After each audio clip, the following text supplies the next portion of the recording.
Welcome back. I am here for the drama. Mud is saying hello in the background. Hi everybody, welcome back to my channel. My name's Allie. If you're new here, hello. If you're returning, welcome back. It's been a while since we've just kind of seen me sitting on my couch with my squishmallows. We have our new addition to the fam, Mr. Mud, over there on the floor. He's doing good. Our last two videos were the Mudman himself and Puerto Rico. So we haven't just sat down and done some book things together in a while. So I'm bringing it back with my peach yogurt. Don't knock over the camera, please. Come here, you wanna lay over here? Good boy. You gonna hang out? Okay, I guess Mud's gonna hang out back there. He's gonna mess up my focus. The camera wants to focus on him now. Cool. I'm here to stir the pot with strangers. I'm kidding. I have gathered a small list of my favorite books, 4 and 5 stars. Most of these are on my 5-star video, I believe. There might be a couple 4 stars, a couple new ones that were in that video. But I gathered my favorite books and I decided I'm going to read other people's 1-star reviews of my favorite books so I can fight them. Meet me in the back parking lot. I'm starting off with my all-time favorite Colleen Hoover book, Verity, which I feel like is already a hot take. I feel like Verity is very much you either like it or you don't. I don't know a lot of people that were like, yeah, it was okay. I feel like anyone I've ever met has been like, oh my gosh, I loved that book. Or they've been like, that book was so stupid. It didn't make sense, blah, blah. This was the first Colleen Hoover book I ever read, and it is still my all-time favorite. I love a thriller. I haven't been in a very thrillery mood yet. I need to get back into it. I have like a collection of thriller books that I just haven't gotten to yet. But this book gave me anxiety. I was on my toes for this book. I love it. This is also one of the books that I would sell my soul to read again. I'm pretty sure I also included that in that video. Hi, you gonna lay with me? Okay. But yeah, this is my favorite Colleen Hoover book. This isn't necessarily like the first one I recommend to people because it is like a thrillery thing and that's not what she's known for. Definitely somebody starting off with Colleen Hoover, I recommend like Reminders of Him or something like that that's in her romance genre. I feel like this is the best Colleen Hoover book on the planet and I'm gonna fight some people about it. Mud was mad that he couldn't walk past my tripod, so you're getting a slightly different angle now. I'm gonna do my best to avoid reviews with spoilers, but I also have to give myself some content to fight with. I'm just gonna scroll through Goodreads and see what I find that angers me. Also, PSA, everybody can like what they like and read what they want. Books are about enjoying them and reading them, so this is all in good fun. I'm not actually gonna fight anybody. I feel like we should all know that, but I want to make it known. This is all for pure enjoyment. I don't care what you like to read, as long as you're reading and having a good time. Okay, Mud is back. We are on the 1-star section of Verity for Goodreads. This one made me laugh. The editing, boo. The plot, disappointment, so no. While respectfully I disagree, this is a very funny comment. I love it. I mean, if you like sex scenes drier than a biology textbook, sure, go off, I guess. This isn't a book about sex scenes. This is not a smut book. If you were trying to say this about like Plated Prisoner or something that like is a smutty book, that would make sense because the point of the book is smut. This is not a book where the point of it is smut, is it? No, it's not. You're just looking at yourself on the camera. I find it very funny. You're very handsome. You're very handsome. Anyways. Colleen Hoover's thrillers are, while very bad, still better than her romance novels. What? Sir? Excuse me? Some of these are just so long. Y'all do some thorough reviews on here. This is where you guys see that I'm dyslexic. Brilliant author, brilliantly written, brilliant idea, except I didn't like it. I didn't like the heroine, couldn't relate to her. I didn't like the hero. I didn't like the story, implausible and kind of revolting. That's the point. I normally like fucked up and unpredictable stories. The darker and more twisted, the better. This one didn't resonate with me. Sorry. Watch out for triggers.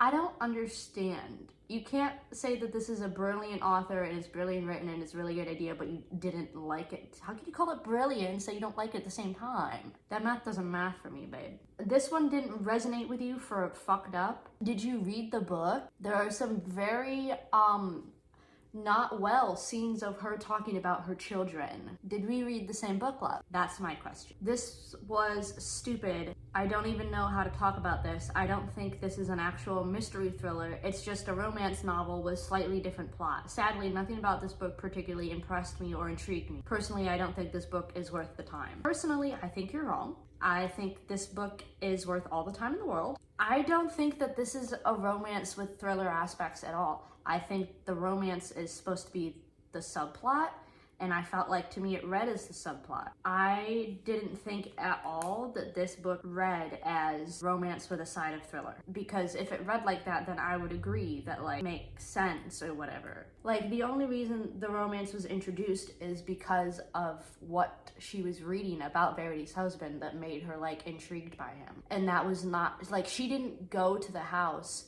to romance him. She went to the house to finish a book series. Like, I don't think for me that there was any like, oh my gosh, I think he's cute when like they meet or she finds out that she's going there. I don't think, in my opinion, there was any intention of romance start. Respectfully, disrespectfully, I disagree. Honestly, that was a lot calmer than I was expecting. I was expecting a lot more heat with that, but also some of y'all are like very thorough with your reviews and write reviews that are longer than the book and have nothing but spoilers, and I'm trying to stay away from those. Take up the heat with Coho with It Ends With Us, which is my other like all-time favorite Colleen Hoover book, and it is a book talk classic, which means it's gonna have very polarizing opinions. So again, we're gonna jump into Goodreads and see how many people hated this book, because I feel like it's a lot. Let's get into it, Mud. What do we think? Okay, so first one. This book sends a really important and worthwhile message, which it does. That's the best part about this book. But it's not necessarily enjoyable. Again, given the topic it's on, I don't think that it should be entertaining. I don't think you should find domestic violence entertaining. But let's continue. It Ends With Us was not what I expected it to be. I started the novel knowing next to nothing about the storyline except that it's Colleen Hoover, aka romance, and that it's good. My friends kept raving, but if I'm being honest, I was a little disappointed. I was hoping for a light read with lots of feels, but instead I got something much more intense. It's not bad, just unexpected. I feel like that's your own fault for going into a book like this not knowing what it's about. I feel like if you ask anyone what it's about, they're gonna tell you, trigger warning, it's about domestic violence. Like, you shouldn't be going in expecting a goofy romance. Like, even the beginning with Atlas, she's reflecting on her relationship of her mom and her dad, and they are not goofy, happy, fun times. Like, there's nothing in here that's just pure lighthearted romance. So if somebody, like a friend, told you that, like, read this because it's fun, goofy, happy romance, then they are not emotionally mature enough to be reading this book, and they led you down a path that you shouldn't have been on. It was their fault for reviewing you the book the wrong way. But yeah, this book was not supposed to be a happy, goofy romance. I feel like that's something you 100% should have looked into before reading it. So if you have not read It Ends With Us, please check your trigger warnings. It is a book about domestic violence and domestic assault and abusive relationships. It is not a happy, goofy romance. So if you've been told that and it's just been on your TBR and you haven't gotten to it because you feel like it's overhyped, it is not happy, goofy romance. It is about heavy topics. Please check your trigger warnings. So this one says, this is a dangerous book. This is a harmful representation of an abusive relationship. It is a particularly damning message to send to girls and young women. In the afterwards, Hoover states, in the past I've always said I write for entertainment purposes only. I don't write to educate, persuade, or inform. This book is different. I'd like to explicitly highlight the words educate and inform. Even though Hoover says this book is different, I sincerely hope that no one reads this piece of fantasy fiction as something educational or informative. In the afterword, Hoover states that though her mother was abused by her father, and though her mother left her father when Hoover was young, Hoover's mother did her very best to withhold information about her harrowing experience in an abusive marriage. Hoover's mother refused to speak ill of Hoover's father. As a result, we see the pages that Hoover has almost no understanding of an abusive relationship. I've always wondered if my mother did me a disservice by being honest with me from a young age about how my father treated her. For a long time, I have thought the answer was an absolute yes, but after reading Hoover's work, I see how withholding that information from a child is damning.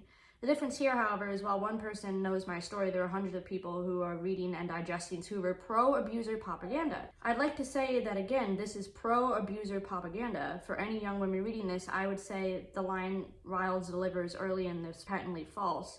There are bad people. Abusive men are in fact irredeemably bad people, and the only hope a woman has to stop the cycle of violence is to cut and run. This was like a very personal comment. So like, I'm sorry that you've gone through what you have, but I also don't agree with your comment. I myself, like putting this out on the internet, I myself have dealt with domestic violence. My mother has dealt with domestic violence. I lived in a home that was not a healthy relationship. Heard of and been first person account of very, very different domestic violence situations. Not all of them are cookie cutter the same. Not everyone's experience is the experience that you have.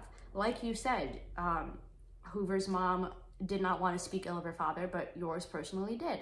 And that is a personal choice. My mother, she told me the situation she went through in life, but she never really said, oh, like, fuck this guy. She is a kind, forgiving human. Forgives him for the situation he would put her in. Does she have any contact with this person and like thinks they're great? No, she doesn't like them as a human, but she doesn't hold on to hate and live her life through hate. I think I'm the same way.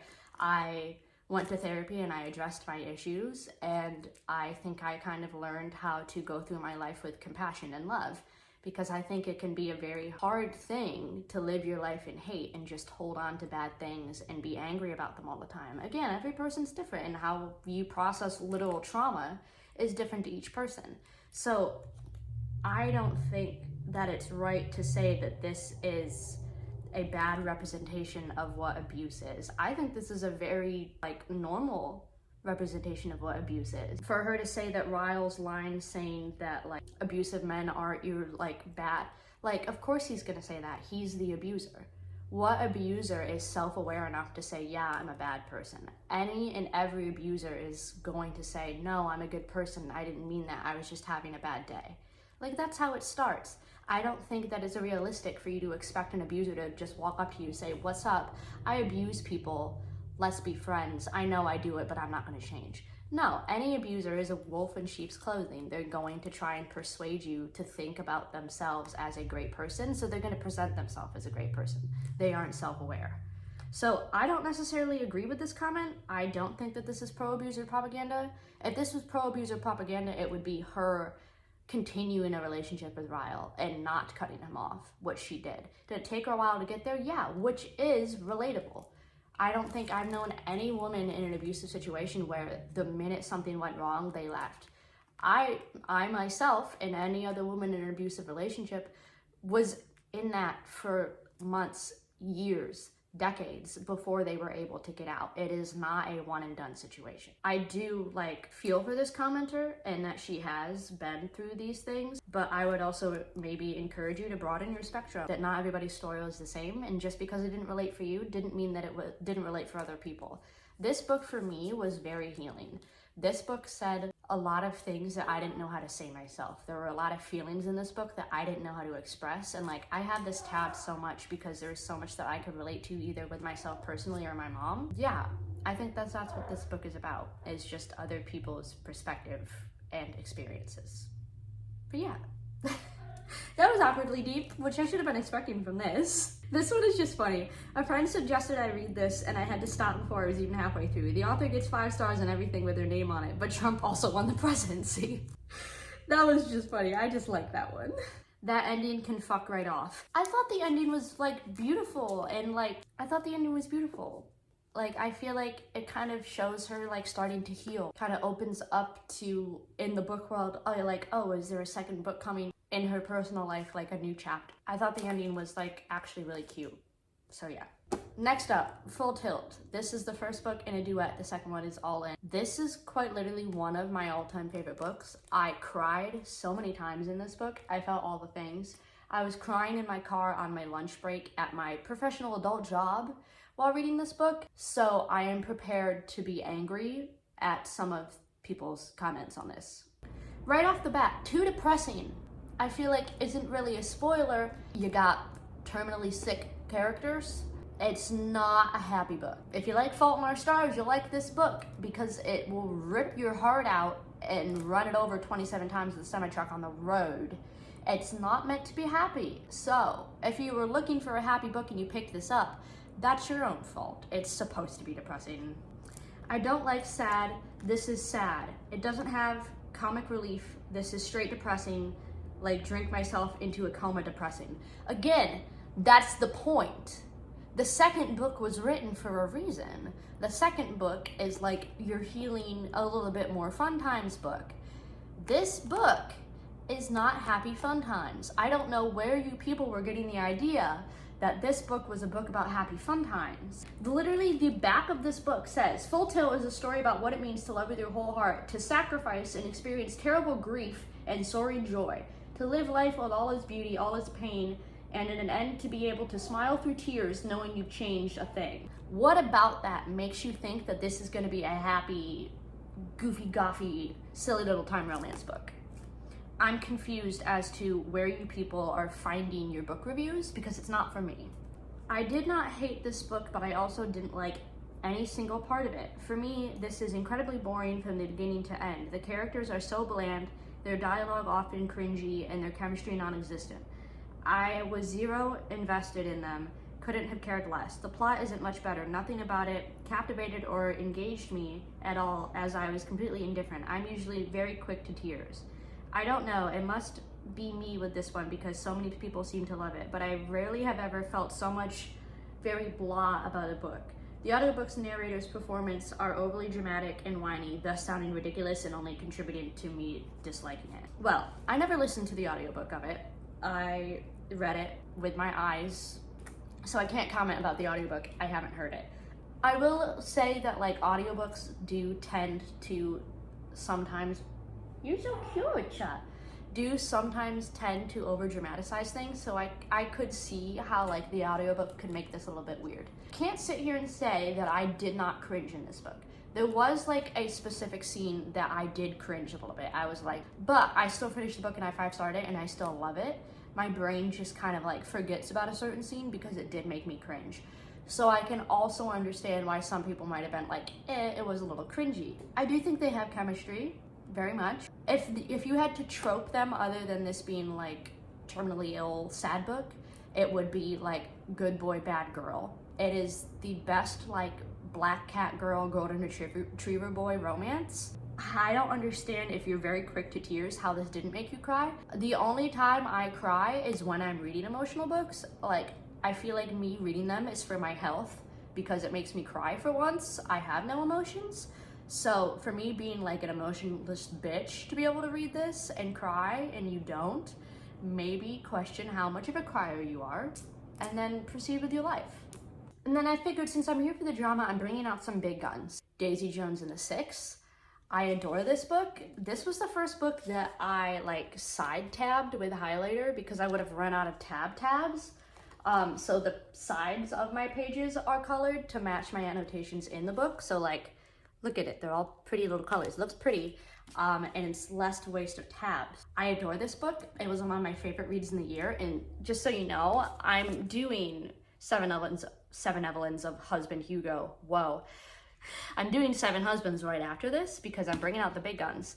These two are my favorite books of the year. I would rather read Twilight or a Colleen Hoover book, but then I remember they are just as bad, LOL. All the hype for this was so boring, I didn't even finish it, yikes. Well, there's where you went wrong, is you didn't finish it. Twilight, was it very popular? Was it a thing, especially when I was in middle school? Yes. Is it even in the same area to compare Twilight to this cinematic masterpiece that is not in the cinema yet, but most likely will be soon? They are not even in the same realm to be compared to each other, especially if you're comparing them to each other to call them bad, because neither one is such. Utter trash. I mean trash with a great title, ace cover, and good concept, but trash all the same. I don't understand people's bad reviews that are like, oh, the storyline was really good, but I didn't like it. How, like, is it like you like the idea of like a story about a band and you just didn't like how they wrote it? Is that what you're saying? What about it didn't you like? You can't say that you like the idea of the book, but you didn't like the book. What made you not like the book if you initially liked the idea? 0 stars, only read 40 pages. Reading this book is like spending hours mastering the video game Guitar Hero and realizing you could have learned to play an actual guitar in the time you wasted learning how to play the stupid game. Pick up Please Kill Me for a real music story in same format. Sheesh. I will say that playing Guitar Hero as a kid is what actually made me learn how to play guitar. I play acoustic and electric. My electric's sitting over there in the corner. You're not wrong. You can learn how to play the guitar in the time it takes you to master Guitar Hero. That is a very true fact. I have lived it. You only read 40 pages. I feel like, yeah, the first 40 pages might be boring because you're establishing who the characters are. There's so many characters in this book, and it's written like a script. I highly encourage this person to listen to the audiobook so that he can learn to play guitar in Guitar Hero while just having this on in the background. Yeah. I know everyone loves this book, but I was so bored. Also, I don't know why I thought this book involved a murder. Where are you people getting your reviews? Friends do you have that are recommending you these guys? Look up a book before you read it. I'm so confused on where you people are getting your reviews from. Where are you getting your recommendations from? Come to me. I'm not gonna tell you a book is about murder if it's not. Who told you this book is about murder? I would love to talk to them. This one simply says, don't do drugs, kids. He's right. Or if you do them in small amounts and not anything heavy, you know? And like I said, we're following up. I have the hiccups right now. Jesus Christ. Excuse me if I'm like mid-sentence because I currently have the hiccups now. But like I said, 7 Husbands. Wow, that was awful. The content is of the supermarket tabloid variety and the writer lacks all subtly. I am so dyslexic. Jesus Christ, this was the worst video for me to film. The writer lacks all subtlety and grace. She might as well have beaten you over the head with a mallet as introduced her themes. This book is the stuff that gives chick lit a bad name. I don't know what you're talking about, lady. What is chick lit? Is that like female literature? Chick lit? Is that what that means? How does this give anything a bad name? The content of the supermarket tabloid variety. That's the point. Are we reading the same book? Evelyn Hugo is this famous woman that's constantly in the spotlight. Her entire life is in the tabloids. Of course it's going to read like that. That's how people were writing about her. Are you picking up what I'm putting down there, my friend? Many have read and loved this book. I made it almost third of the way through and had to give up. Trashy with what I saw as lame social agenda. Don't need it. What social agenda? I don't understand how this has a social agenda. Oh, okay. I figured out what social agenda it is bothering people for with this specific comment. DNF, subtle advocacy for assisted suicide. Two-dimensional characters, overt homosexual agenda. Equivalates bisexualism with biracialism. Loads of language. A story about a woman who slept her way to the top. Big deal. I have figured out why people don't like it. It is the racist homophobes. I legitimately forgot that this story was LGBT. I understand what social agenda people are talking about now. I forget that people feel the need to be homophobic. I forgot people like that exists that are so worried about who other people like. Be worried about something else for a bit, love. There's bigger issues. A story about a woman who slept her way to the top. Big deal. No, hon, this is a story about a young woman who was groomed to the top. But okay, stay ignorant. So next up, I have Entwined by Heather Dixon. I feel like I talk about this book a lot, but not really into any depth. This is one of my middle school classics. This is YA fantasy. It's like the equivalent of like House of Salt and Sorrows that has come out like in the past few years, like a big book talk book. More of a YA equivalent of that. I marked this book as a DNF because at 100 pages in, there was some paranormal aspects I was wary of. As soon as someone began explaining how he was undead, I decided to put it down. I am personally not a fan of that, but if you are, it probably won't bother you. Even if this book didn't have paranormal aspects, I was already starting to get a little bored and having to push through it just to read it. I understand how you could be aware that it doesn't have the undead. Like, even if you just read the back, it says there's an enchanted castle, so like you understand the facts that there's magic and like things go awry, but there's nothing that necessarily pushes you into like the undead paranormal aspect. So I understand why you weren't expecting that and why you wouldn't like that if it was in it. I do, however, do not understand how you could get bored with this book. This book is a masterpiece. This book was just too darn little girly. I listened to an hour and a half and was bored out of my mind listening to 13 little girls talk about dancing and complaining about the color of their clothes. I understand this book must get into more detail soon, but I cannot sit through any more of this drivel. I would prefer to use that time to listen to a good book that I enjoy, 1 star. It's YA. That's what YA books are. It's young girls doing young girl stuff. If you want more of a grown-up version of this, again, House of Salt and Sorrows, but this is YA. Nothing spicy, nothing grown-up, it's YA. I got to page 106 and quit. No thanks. Such a vapid, trivial book. Vapid? What did this book do to you? Did it murder your family? You guys can be so aggressive with some of these reviews. This is a YA book about 12 sisters in like a little haunted magical castle. Vapid is such a strong word, Jesus. I feel like I should leave it there. I'm gonna get harmed in these comments. This next one I am expecting a lot of 1 stars about. Normal People by Sally Rooney. This is a very new read for me. I read this very recently. Very new 5-star for me. I should have read this book sooner. I loved it. I annotated the crap out of this book, but I know a lot of people find this book boring. I do feel like there's going to be a lot of negative comments about this book. Whoever was responsible for the marketing of this book deserves a raise because they managed to make 600,000 plus people read this incredibly boring book. I've been joking around and explaining not loving most memoirs, autobiographies, and some contemporaries by stating that I don't really care about people. Clearly this is far from the truth, but I'll make an exempt to these people. I don't care one bit.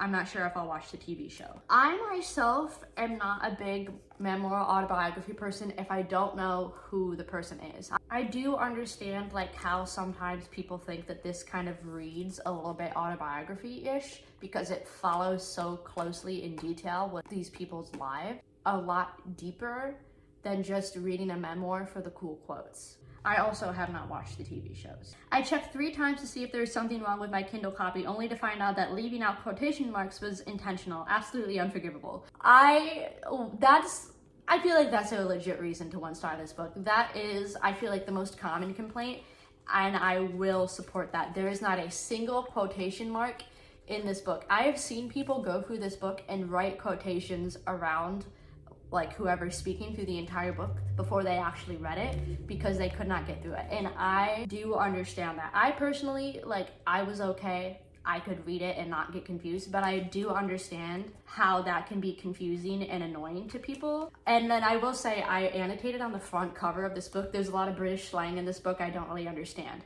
That for me was my other complaint, is I'm not British, so I literally had to Google some things because I was like, what are you talking about? What does this mean? But story-wise, it was great and I loved it. But I do think that that's funny. It is absolutely unforgivable that they did not put quotes. This book taught me a very important lesson. When my brain tells me to DNF a book midway through, I should fucking listen.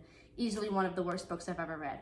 It's just long-winded. I understand why people don't like it, and it has a lot of the miscommunication trope in it, which a lot of people don't like. I understand why people don't like this, but I also understand why people love it, and I loved it. So get out of here.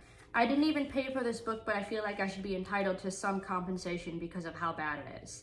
It's not that bad. I knew that this was a very unpopular book. Give some reasoning, please. Just off the bat, I want to point out that currently, at the time I'm recording this, there are 69 1-star reviews for this book, and I just want to say nice. That's pretty funny. So, Magnolia Parks. This is my newest 5-star read. I adore this book. It's very much along the lines of Normal People. It is very teenage drama, unhealthy, very insecurely attached characters. I don't even know what to prepare myself for these 1-star comments. DNF'd at 60 pages. I am shocked that this is so popular. The writing is awful, the characters are awful, the storyline is awful, I'm confused. We're here for the drama. I agree that the characters are awful in the sense that they are incredibly toxic, but that's also the entertaining factor. I 5-starred this book, but this is a 5-starred book that took me the longest to read because I had to stop reading it every 5 minutes. I would read a chapter and then put it down for a day because I got so frustrated with the characters. I wanted to reach through the pages and slap them. But that's what made it 5 stars for me, is because it pulled out that emotion. Like, it made me have a reaction. Like, there are so many 5-star books, any book, that I just sit there and I read and then I'm done with it. Like, this book, it took me so long to read because I was so into it. And I was gonna break something if I kept reading it because I was so frustrated and angry. and connected. Is there one love interest that I like more than the other? Yes. But are they both in need of a lot of therapy? Yes. But so is the main character. She has some issues.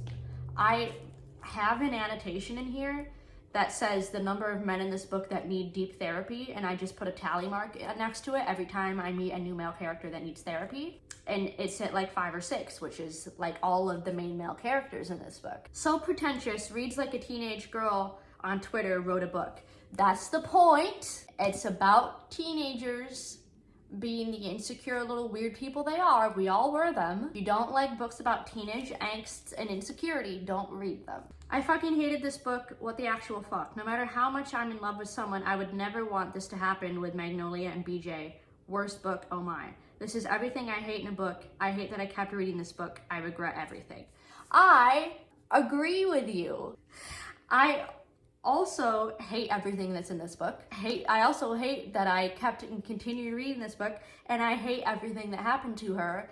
And I also would not still have feelings for BJ in real life if those things happen. I agree with this comment, except I 5-starred it. This book made me angry, and I want books to make me feel things. I guess that's kind of my overarching thing. I very much understand that this book is a big old miscommunication trope, and it has very annoying, insecure, toxic teenagers in it, but it made me feel things. I was frustrated and angry and sad, and like, I felt this book made me feel things, and I can't not 5-star a book that makes me physically feel something. This was the most garbage waste of time book I've ever read. I'm so upset. I don't care if it's supposed to be messy and the characters supposed to be unlovable. I hate them. And I cannot believe I powered through this book for what? Why is it a series? Like, are you dead ass right now? That's the point. Like, she says it's supposed to be messy characters who are supposed to be unlovable. At least she knows that. At least now you know that that type of book's not your cup of tea. Because I, for one, am going to continue reading the series, even though I hate it and it frustrates me, because I need to feel things every once in a while as a human being, because I don't feel things most of the time. But yeah, I think I'm gonna leave that there. That was 1-star reviews of some of my favorite books. I feel like that got a lot deeper than I was expecting. I was expecting a lot more like lighthearted joke comedy, but I think we definitely got deep down in it. Again, everybody is entitled to their own opinion. You can like what you like and hate what you hate. As long as you're reading and having a good time, that's the point of reading. You're supposed to read to be happy and enjoy it. Don't force yourself to read something you don't enjoy. All of this is good, lighthearted fun. But yeah, thank you guys for hanging out with me and Mud. He's so dark, he barely even registers on the screen, especially on this couch. But he's been chilling out. Thank you guys for hanging out with us. If you want to follow us on any of our social medias, there will be a link down below, as well as on my home screen channel banner. Also down below is my Amazon wish list. If you want to send me any books that are on there, Mud and I will do some unboxing for you. We'll very much appreciate it. Also down below is my PangoBooks. If you want to buy mine or other people's used books, it's a cheaper way of filling up your TBR. A lot of my 1-star books are on there to get rid of them. But yeah, I love and appreciate you guys so much. It feels good to sit down and just do a book video again after not doing them for a couple weeks. But yeah, I love and appreciate you guys so much. Please stay safe, and I'll see you guys somewhere else on the internet. Bye. It's gone. A big lump of knowledge, it's got the juice, it's got the juice. Think they are a more beautiful thing.